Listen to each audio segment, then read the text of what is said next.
Part 2 সেখান থেকে শুরু হয় যেখান থেকে পার্ট 1 শেষ হয়েছিল। জিহুন সেখানে সবার সামনে উপস্থিত হয়। সবাই তাকে দেখে অনেক বেশি অবাক হয়ে যায়। জিহুনের এরকম উন্নতি দেখে তার সেই স্কুলে বুলি করা মেয়েগুলো তার কাছে আসে এবং তাকে বলতে থাকে, তুমি সমিনের মাধ্যমে এত বড় কোম্পানিতে চাকরি পেয়েছো আর তুমি সমিনের বয়ফ্রেন্ডকে পটানোর চেষ্টা করছো। লজ্জা করে না তোমার? নিজের বেস্ট ফ্রেন্ডের বয়ফ্রেন্ডকে পটানোর চেষ্টা করছো। জিহুন এই সমস্ত কথা শুনে তাকে তার কার্ড দেখায়, যেখানে লেখা ছিল জিহুন এই কোম্পানিতে 7 বছর যাবৎ রয়েছে আর সমিন 1 বছর যাবৎ। আর তুমি সমিনের কথা বলছো, সমিনকে তো আমি চাকরি দিয়েছিলাম, ও আবার কিভাবে আমাকে চাকরি দিতে পারবে? তখন সেখানে থাকে একজন মেয়ে বলে, হ্যাঁ হ্যাঁ, আমি সুমিনের আইডি কার্ডে দেখেছিলাম, ওর সেখানে 1 বছরই লেখা ছিল। আর জিহুন ওর থেকে আসলেই 10 পদ উপরে চাকরি করছে। এরপরে জিহুন মিনহানকে কল করে এবং তাকে বলতে থাকে, আমার কিছু ফ্রেন্ড তোমার সাথে কথা বলতে চায়। তখন মিনহান তাকে বলে, হ্যাঁ আমি জিহুনের বয়ফ্রেন্ড। জিহুন আমার সাথে 10 বছর যাবৎ রিলেশনশিপে রয়েছে। তবে এত কিছু হওয়ার পরেও সেই মেয়েগুলো জিহুনের পিছু ছাড়ে না। সে বলতে থাকে, সব কিছু না হয় মানলাম, তাহলে এটা বলো তুমি সমিনের সাথে কেন ইহুকের ব্রেকআপ করিয়েছিলে? আসলে ঘটেছিল, ইহুক জিহুনকে পছন্দ করত এবং সে জিহুনের উদ্দেশ্যে একটি লাভ লেটার লেখে। তবে সেই লাভ লেটারটি সমিন ছিঁড়ে ফেলে এবং সেই হিসেবে সে অন্য একটি লেটার পাঠিয়ে দেয়, যেখানে সে ইহুককে গালামন্দ করে। আর সে সময় সমিনে বুলি করা মেয়েদেরকে বলেছিল ইহুকের সাথে জিহুনই তার ব্রেকআপ করিয়েছিল। তখন জিহুন বলতে থাকে, এদের মধ্যে কোনো সম্পর্কই ছিল না, সমিন মিথ্যা কথা বলছে। তবে সেখানে থাকা কেউই জিহুনের কথা বিশ্বাস করে না। ঠিক ওই সময় সেখানে ইহুক চলে আসে এবং সবাইকে বলতে থাকে সমিনের সাথে তার কোনো সম্পর্ক ছিল না, সে জিহুনকে পছন্দ করত, সমিনকে সে কোনোদিনও পছন্দ করেনি। সমিন সবসময় এভাবে মিথ্যা কথা বলে জিহুনকে বিপদে ফেলাতো। এত বছর পরে ইহুককে দেখে জিহুন অনেক বেশি অবাক হয়ে যায় এবং সেখান থেকে সে তাড়াহুড়া করে চলে যায়। এদিকে বাইরে জিও গাড়ি নিয়ে দাঁড়িয়েছিল। তবে সে যখন সেখানে জিহুনকে দেখতে পায় তখন সে অনেক বেশি অবাক হয়ে যায়, কারণ জিহুনকে দেখতে অনেক সুন্দর লাগছিল। পরক্ষণে ইহুক তাকে ধরে ফেলে এবং ইহুক তাকে প্রপোজ করে ফেলে এবং বলে, স্কুল লাইফে তুমি আমাকে যে প্রপোজটি রিজেক্ট করেছিলে, আমি চাই তুমি যেন এখন আর রিজেক্ট না করো। এগুলো দেখে জিও অনেক বেশি রেগে যায় এবং সে জিহুনকে কল করে এবং বলে তাড়াতাড়ি তার কাছে আসতে। ইহুক জিহুনের নাম্বার চায়। তখন জিহুন তাকে তার নাম্বার দিয়ে সেখান থেকে চলে আসে। তবে সে তার প্রপোজাল অ্যাকসেপ্ট করে না। এদিকে জিহুন অফিসের উদ্দেশ্যে যায় এবং ইহুকের সাথে দেখা করে। ইহুক তাকে বলে, আমি তোমাকে একটি ক্লায়েন্টের কাছে নিয়ে যাব, আমি হ্যাঁতে হ্যাঁ বললে তুমিও হ্যাঁতে হ্যাঁ বলবে, আমি না বললে তুমিও না বলবে। এরপর ইহুক জিহুনকে নিয়ে একটি মিটিংয়ে চলে যায়, যেখানে সে একটি লোকের সাথে পরিচিত হয়। তবে জিহুন এই লোকটিকে আগে থেকে চিনত, কারণ এই লোকটি ভবিষ্যতে একটি বড় ধরনের কেসে ফেঁসে যাবে, যে কিনা পেশায় ছিল একজন বিজনেসম্যানার যখন জিহুনকে দেখে তখন সে বলে, এরকম সুন্দর মেয়েদেরকে দেখলেই তো বিজনেস করার মুড আসে। এ কথা শুনে জিও নিজে সেই বিজনেসম্যানের সাথে হাত মিলায়। এদিকে স্কুলে বুলি করা সেই মেয়েগুলো সমিনকে অনেক উল্টাপাল্টা কথা বলতে শুরু করে দেয় এবং বলতে থাকে, তুমি একটা মিথ্যাবাদী, তুমি সবসময় জিহুনের ক্ষতি চেয়েছো তার নিজের বেস্ট ফ্রেন্ড হয়ে। সমিন রেগে সেখান থেকে চলে যায়। এদিকে একটি বিষয় জিহুন একটি ভালো পরামর্শ দেয়, যা যখন সেই বিজনেসম্যানার জানতে পারে তখন সে জিহুনকে বলে, তুমি একজন মেয়ে, তোমার কাজ আমাদের মনোরঞ্জন করা, তুমি কেন এই সমস্ত বিষয় নাক গলাও? জিও বলতে থাকে, ও হচ্ছে আমার অ্যাসিস্ট্যান্ট ম্যানেজার, তাই তার সাথে সম্মান দিয়ে কথা বলুন। যা শুনে জিহুন অনেক বেশি খুশি হয়ে যায়। এদিকে এখানে মিনহানের এক ফ্রেন্ড বলে, তোর গার্লফ্রেন্ড অনেক সুন্দর, তোর গার্লফ্রেন্ডকে যদি দেখে শুনে না রাখিস তাহলে সে অন্য কারোর হয়ে যাবে, যা আবার মিনহানের খুব মাইন্ডে লাগে। এদিকে জিও জিহুনকে তার বাসা পর্যন্ত ড্রপ করে দিচ্ছিল। জিহুন জিওকে বলে, আজকে আমার স্কুলে একটি পার্টি ছিল, এই পার্টিতে আমি আবারও আমার কিছু পুরনো বন্ধুদের সাথে দেখা করেছি। জিও জিহুনকে বলে, ইহুনের সাথে তোমার কিরকম সম্পর্ক, তুমি কি তাকে পছন্দ করো নাকি? জিহুন বলে, আরে তা কি করে সম্ভব, আমার মনে ওর কোনো ফিলিংস নেই, আর তার উপর আমার একটা বয়ফ্রেন্ড রয়েছে। যা শুনে তো জিওর মুড একদমই খারাপ হয়ে যায়, কারণ এই বয়ফ্রেন্ড বলতে সে মিনহানকে মেনশন করেছিল। এদিকে রাস্তায় মিনহানকে দেখে জিহুন তো একদমই পাগলের মতো আচরণ করতে শুরু করে দেয়, যা দেখে জিও আর নিজের হাসি থামাতে পারে না এবং সেখানে রাগের মধ্যেই সে হেসে ফেলে। এরপরে তারা কফি খেতে একটি জায়গায় নামে। সেখানে জিহুন জিওকে বলে, আপনাকে চশমা ভালো লাগে না, আপনি লেন্স পরার চেষ্টা করবেন, তাহলে আপনাকে অনেক সুন্দর লাগবে। জিও তো এগুলো শুনে অনেক বেশি লজ্জায় পড়ে যায় এবং তার চশমা খুলে তাকে দেখায় তাকে দেখতে কেমন লাগছে। এরপরে জিও জিহুন আবারও গাড়িতে উঠে পড়ে। জিহুন বাসায় চলে আসে এবং সেখানে সে মিনহানের একটি লেটার পায়, যেখানে লেখা ছিল আমাদের নতুন জীবন শুরু হবে একটি নতুন বাড়ির মাধ্যমে। মানে মিনহান এখন জিহুনের নামে একটি বাড়ি লিখে দিতে চাচ্ছিল। এরপরে জিহুন ইহুকের সাথে কথা বলে, কারণ তার কাছে তার নাম্বার ছিল। ইহুককে সে বলে, আমার সাথে তোমার যা ঘটেছে তা আমি কিছুই জানি না, সব করেছে সমিন। তখন ইহুক বলে, আরে না না, তোমার কোনো দোষ ছিল না, আমি জানতাম সমিনই এই সমস্ত কিছু করেছে। জিহুন ইহুককে বলে, তোমার সাথে আমি যখন দেখা করব তখন তুমি আমাকে সেই লেটারটা দেখাবে, যে লেটারটা সমিন তোমাকে দিয়েছিল। ইহুক এখন জিহুনের সাথে দেখা করার জন্য নতুন একটি চান্স পেয়ে যায় এবং তার কথায় রাজি হয়ে যায়। যাই হোক, পরের দিন যখন জিহুন অফিসে আসে তখন সবাই তার দিকে তাকিয়ে থাকে, কারণ জিহুনকে অনেক সুন্দর লাগছিল তার নতুন গেটআপে। মিনহান তাকে দেখে বলে, আরে আমার গার্লফ্রেন্ড যে এত সুন্দর তা তুমি কখনো জানতামই না। ওই সময় সেখানে জিও চলে আসে। জিওকে প্রথমবার ক্লাস ছাড়া দেখে সবাই অনেক বেশি অবাক হয়ে যায় এবং জিওরও অনেক প্রশংসা করে। এদিকে জিহুনের সাথে সমিনের দেখা হয়। সমিন জিহুনের সাথে কথা বলতে চায়, তবে জিহুন কথা বলে না। সমিন জিহুনকে বলে, আমার কথায় বিশ্বাস করো, আমি ওদেরকে কিছু বলিনি, তুমি আমার উপর রাগ করে থেকো না। জিহুন মনে মনে বলতে থাকে, আমি এখন আর পাগল নই যে তোকে বিশ্বাস করব, তোকে বিশ্বাস করেই তো আমি আগের বার অনেক বড় ঠকেছিলাম। তবে এবার ভাগ্য আমাকে দ্বিতীয়বার সুযোগ দিয়েছে, যা আমি এখন আর হাতছাড়া করতে চাচ্ছি না। তবুও তোকে আমার সহ্য করতে হবে, কারণ আমি চাই তুই আমার ভাগ্যটা নিজের নামে লিখে দিস। এরপরে জিহুন তার সাথে কথা বলতে শুরু করে দেয়। সে সমিনকে বলে আজকে সে ইহুকের সাথে দেখা করতে যাবে। সমিন তখন তাকে বলে, তুমি যদি ইহুকের সাথে দেখা করতে যাও তাহলে মিনহান মন খারাপ করবে। জিহুন বলে, আরে তেমন কিছু না, মিনহান এখন স্টক বাজারে ভালো স্টক বেচছে, আর আমরা কিছুদিন পরে বিয়ে করে ফেলবো। এই কথা শুনে লোভী সমিন নিজেকে আর আটকে রাখতে পারে না। এদিকে জিহুনের সাথে জিওর দেখা হয়। জিহুন বুঝতে পারে সে কোনো না কোনোভাবে জিওর উপর দুর্বল, আর জিও বুঝতে পারে সে জিহুনকে আগের থেকে আরও অনেক বেশি ভালোবাসতে শুরু করে দিয়েছে। রাতে জিহুন নিহুনকে দেখতে পায়। নিহুনকে দেখে সে অনেক বেশি খুশি হয়ে যায়, কারণ নিহুন আজকে একটি শপিং করেছিল। নিহুনের সাথে সে জিওকে দেখতে পায়। জিহুন মনে করতে থাকে নিহুন হয়তো জিওর গার্লফ্রেন্ড, যা ভেবে সে অনেক বেশি কষ্ট পায়। তবে জিহুন জানতো না নিহুন হচ্ছে জিওর আপন বোন, যে কিনা তার ভাইয়ের কোম্পানির আন্ডারেই চাকরি করছে। আসলে কোম্পানিটি ছিল জিওর, মানে জিও হচ্ছে এই কোম্পানিটির সিও। এরপরে জিও কারাটে প্র্যাকটিস শেখে এবং সেখান থেকে সে শাওয়ার করে আসে। আমরা জিওর বুকের ভিতরে সেই লাভ শেপ দেখতে পাই। আমরা বুঝতে পারি জিও এখানে টাইম ট্রাভেল করে এসেছে, তবে তার নিজের জন্য না, শুধুমাত্র তার প্রিয় মানুষ জিহুনের জন্য, তার ভাগ্য পরিবর্তন করার জন্য। এরপরে জিহুন তার পোষা বিড়ালকে বলে, কি করব আমি, তুমিই বলো। আমি কি জিহুনকে বলে দেব যে তুমি মিনহানের সাথে বিয়ে করো না? মিনহানের সাথে বিয়ে করলে তাহলে তোমার বেস্ট ফ্রেন্ড আর মিনহান তোমাকে ভবিষ্যতে খুন করে ফেলবে। আর আমি কি করি বা জিহুনকে প্রপোজ করব? তো এখানে আমরা বুঝতে পারি জিও ঠিক কতটা জিহুনকে পছন্দ করত। ফ্ল্যাশব্যাকে আমরা দেখতে পারি জিও জিহুনের ফিনরালে এসেছে এবং সেখানে তার ফ্রেন্ডরা উপস্থিত ছিল, আর সেখানে মিনহান এবং সমিনকে পুলিশ গ্রেফতার করে নিয়ে যায়। আবার এই ফিনরালে জিহুনকে বুলি করা সেই মেয়েগুলো উপস্থিত ছিল। তারা বলতে থাকে কি করে তারা ফ্রেন্ডস পার্টিতে জিহুনকে বুলি করেছিল, যা আবার জিও শুনে ফেলে।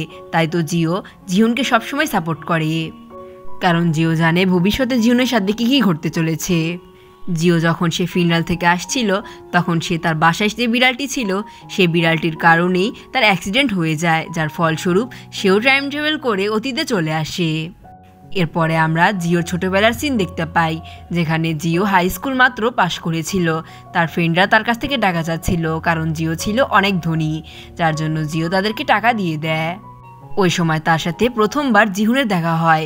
জিহুনকে দেখে জিও অনেক বেশি অবাক হয়ে যায়। সেখান থেকে কিছু ছেলে জিহুনকে ডিস্টার্ব করতে চায়, যার জন্য জিও জিহুনকে সেখান থেকে নিয়ে আসে। জিও জিহুনকে জিজ্ঞেস করে তোমার নাম কি? জিহুন বলে তার নাম হচ্ছে জিহুন, আর সেই শহরে তার বাবার সাথে একা থাকে। তবে সমস্যা একটাই, তার মা না থাকায় সেই স্কুলে অনেক বুলি হয়, আর তার একটি বেস্ট ফ্রেন্ড রয়েছে যে কিনা তার চেয়ে অনেক মেধাবী, সাথে অনেক ট্যালেন্টেড, যার জন্য তার খুবই খারাপ লাগে। সে কোনো সময় তার বিপদে সাহায্য করে না, মানে সে এইখানে সমিনের কথা বলছিল। এরপরে জিও জিহুনের সাথে তার নিজের দুঃখের কথা শেয়ার করে।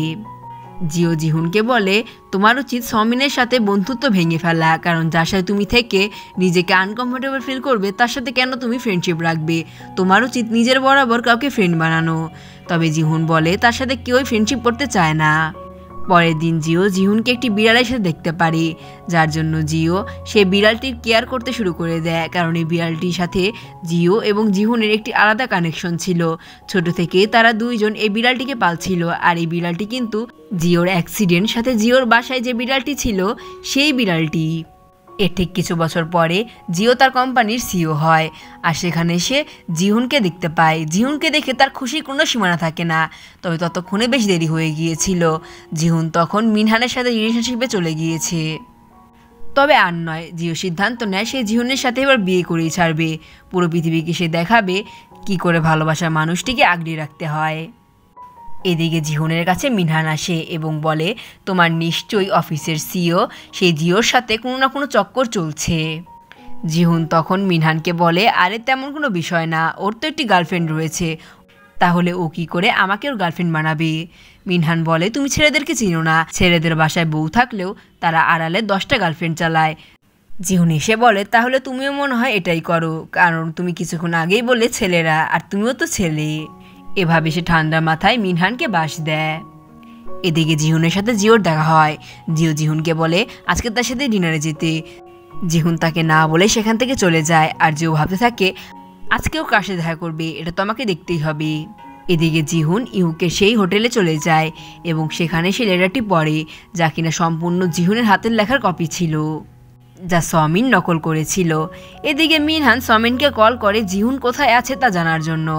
সমিন মিনহানকে বলে, তা তো আমি জানি না, তবে সে খুব সুন্দর করে সেজে গুজে গিয়েছে।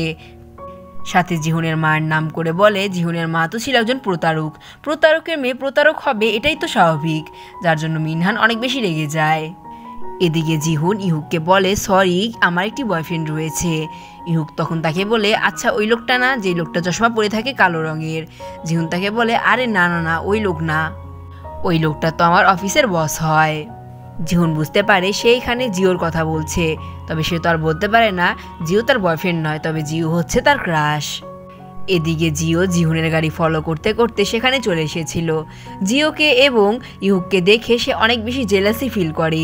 এদিকে জিহুনের পিছু পিছু মিনহান চলে আসে আর জিহুনকে বলে, তুমি এতক্ষণ কোথায় ছিলে, কার সাথে ছিলে, আর তার মাকে নিয়েও অনেক উল্টাপাল্টা কথা বলে। ঠিক ওই সময় সেখানে জিও চলে আসে এবং সেখান থেকে সে মিনহানকে মেরে তাড়িয়ে দেয়। এরপরে জিও জিহুনকে কফি দেয় এবং তাকে বলে, তুমি ঠিক আছো নাকি। জিহুন তখন তাকে বলে, আপনার অলরেডি গার্লফ্রেন্ড রয়েছে, আপনি কি করে আমার সাথে এমনটা করতে পারেন, আপনি কেন সবসময় আমাকে ফলো করেন। জিও নিজেকে সহ্য করতে না পেরে তাকে প্রপোজ করে ফেলে। জিহুন তাকে বলে, আপনার লজ্জা করে না, নিহুন অনেক ভালো মেয়ে, আপনি কি করে নিহুনকে ঠকাতে পারেন। কারণ জিহুন তো আর জানতো না নিহুন হচ্ছে তার আপন বোন। যা শুনে জিওর তো পুরোপুরি মাথা গরম হয়ে যায় এবং তার ফোনে সে দেখায় সে নিহুনের নাম কী নামে সেভ করে রেখেছে। এরপরে সে নিহুনকে কল করে এবং তার সাথে কথা বলে বোঝায় নিহুন হচ্ছে তার আপন বোন। জিহুন বুঝতে পারে তার কত বড় ভুল হয়ে গেছে, তাই সে জিওর কাছে ক্ষমা চায়। এই সমস্ত কিছু সমি দেখে ফেলে এবং সমস্ত কথা সে মিনহানকে জানিয়ে দেয়। এদিকে জিহুনের পেটে গ্যাসের জন্য ব্যথা হতে শুরু হয়ে যায়, যার জন্য জিও তাকে জিজ্ঞেস করে, তোমার যদি কোনো সমস্যা হয় তাহলে আমাকে বলো। জিহুন তাকে বলে, তেমন কোনো সমস্যা নেই। জিও তখন তার কাছে এসে দেখতে চায় জিহুনের কি হয়েছে। ঠিক এভাবেই তার কাছে আসতে আসতে জিহুনের কাঁধে সে পড়ে যায়, কারণ সে অসুস্থ ছিল। এদিকে মিনহান রাস্তার পাশে বসেছিল। ওই সময় সেখানে সমিন চলে আসে এবং তার সামনে ভালো হওয়ার অ্যাক্টিং করতে শুরু করে দেয়। আবার এদিকে জিওকে হসপিটালে অ্যাডমিট করে দেয় জিহুন। জিওর যখন জ্ঞান ফিরে তখন সে জিহুনকে দেখতে পারে। ডাক্তার জিওর ব্যাপারে বলতে থাকে, জিও অনেক দিন ঘুমায়নি, সাথে সে কোনো বিষয়ে অনেক চিন্তা করে, তাই তারা জিওর চেক আপ করতে চায়। তখন এখানে জিও বলে, ডক্টর আমার সাথে জিহুনেরও চেক আপ করেন, কারণ জিহুনের কথায় কথায় পেটে ব্যথা করে। এই নিয়ে ভবিষ্যতে হয়তো তার স্বাস্থ্যের অনেক বড় ঝুঁকি রয়েছে। জিহুন তাকে বলে, আমি আপনাকে কবে বললাম যে আমার মাঝে মধ্যে পেটে ব্যথা করে। জিও তাকে বলে, আরে না, তোমার মেডিসিনের বাক্সে আমি পেটের ব্যথার ওষুধ পেয়েছিলাম, তার জন্যই আমি এটি বলেছি। তাদের তর্কাতর্কি শুনে ডাক্তার বলে, আমি আপনাদের দুইজনেরই চেক আপ করাবো। এইদিকে মিনহান সমিনের ক্লোজ হতে চায়। সমিন তখন তার সামনে ভালো সাজার নাটক করে। মূলত সমিন যখন থেকে জানতে পেরেছে মিনহান স্টক মার্কেটে ভালো উন্নতি লাভ করেছে, সাথে সে জিহুনকে বাড়ি লিখে দিবে, তখন থেকেই সে মিনহানকে পটানোর চেষ্টা করছে। এরপরে মিনহান সমিনকে তার বাসা পর্যন্ত ড্রপ করে দেয়। সমিন যাওয়ার আগে মিনহানের গালে কিস করে সেখান থেকে চলে যায়। চেকআপ শেষে জিও জিহুনকে বলে, আমি তোমাকে প্রপোজ করেছি আর আমি চাই তোমার মুখ থেকে শুধুমাত্র হ্যাঁ শব্দটাই যেন বের হোক, কারণ মিনহানের পরিবর্তে আমাকে চয়েস করলে তোমার জীবনের সবথেকে বেস্ট ডিসিশন হবে এটা।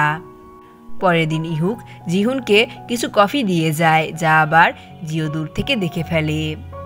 এদিকে অফিসে যখন মিনহান আসে তখন সে জিহুনকে দেখে শক্ত করে তার নিজের ব্যাগটি রাখে।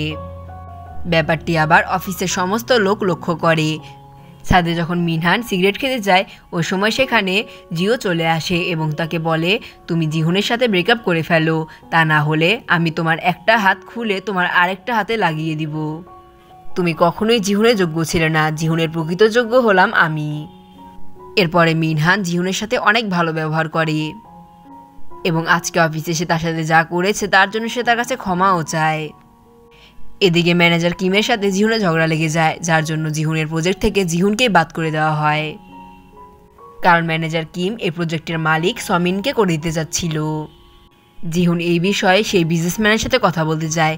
সেই বিজনেসম্যান জিহুনকে বলে, এই বিষয়ে তার কোনো হাত নেই, তবে আমরা জানতে পারি এই পুরো প্ল্যানের মাস্টারমাইন্ড ছিল এই লোকটি। জিহুন এবার সিদ্ধান্ত নেয় এবার সে নিজেই তার অপমানের প্রতিশোধ নেবে, তাই সেই লোকটির কিছু কুকর্ম ভাইরাল করে দেয়। আর সে তো আগে থেকেই জানতো এই লোকটির ভবিষ্যৎ বেশি ভালো ছিল না। এদিকে সেখানে সমিন ও মিনহান এসে উপস্থিত হয়। তারা সেখানে চিকেন খাওয়ার কথা বলছিল। তখন এখানে জিহুন বলে আজকে সে চিকেন খাবে না এবং এই কথা বলে মিনহান এবং সমিনকে একা একটি অফিস রুমে ফেলেই চলে আসে। এদিকে সেই বিজনেসম্যানার একটি ফ্লাইটে ছিল, যেখানে জিহুন তাকে কল করে এবং তাকে অনেক কথার মাধ্যমে রাগিয়ে তোলে। লোকটি জিহুনের উপর রাগ তুলবে ওই সময় জিহুন ফোন রেখে দেয়, যার জন্য সমস্ত রাগ সে একটি এমপ্লয়ের উপর চালায়। সেই এমপ্লয়ের উপর সে অনেক খারাপ ব্যবহার করে। যখন সেখানে আরও এমপ্লয় আসে তখন সে তাদের সাথে খুবই খারাপ ব্যবহার করে, যা কেউ একজন রেকর্ড করে অনলাইনে আবারও ভাইরাল করে দেয়, যার জন্য সেই প্রকল্পটি ডুবে যায়। সবাই এই প্রকল্পটিকে বয়কট করতে শুরু করে দেয়। সাথে ম্যানেজার কিমকেও কিছুদিনের জন্য বরখাস্ত করা হয়, যা যখন জিহুন দেখতে পারে জিহুন অনেক বেশি খুশি হয়ে যায়। খুশিতে সে বিটিএসের একটি গান শুনছিল। ওই সময় সেখানে জিও চলে আসে এবং তার কাজের জন্য তাকে কনগ্রাচুলেশন বলে। জিওর সাথে জিহুনের ধাক্কা লেগে যায়, যার ফলস্বরূপ তার ফোন নিচে পড়ে যায়। জিও যখন সেই ফোনটি উঠাতে যায় তখন সে বিটিএসের গান দেখতে পারে এবং বলতে থাকে, বিটিএসের গান, ও আমার তো বিটিএসের বাটার সংটা খুব ফেভারিট। জিহুন বলে, আমার ডায়নামাইট গানটা খুব পছন্দের। তখন এখানে তারা দুইজনই এই কথায় হাসতে থাকে। তখনই জিহুনের মনে পড়ে এটা তো 2013 সাল, এখানে কি করে বিটিএসের গান আসবে, কারণ বিটিএসের ডায়নামাইট সং 2020 সালে এবং এখানে বাটার সং 2017 সালে রিলিজ হয়েছিল। জিহুন তখন তাকে বলে, আপনি কি করে বিটিএস সম্পর্কে জানলেন?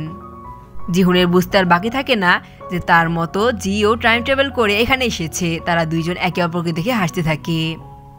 আর ঠিক এই মোমেন্টের মাধ্যমে আমাদের আজকের গল্পের দ্বিতীয় পর্ব এখানে শেষ হচ্ছে। তৃতীয় পর্বের জন্য ভিডিওটিকে লাইক করে চ্যানেলটিকে সাবস্ক্রাইব করে আমাদের পাশে থাকবেন। ধন্যবাদ সবাইকে এতক্ষণ পাশে থাকার জন্য।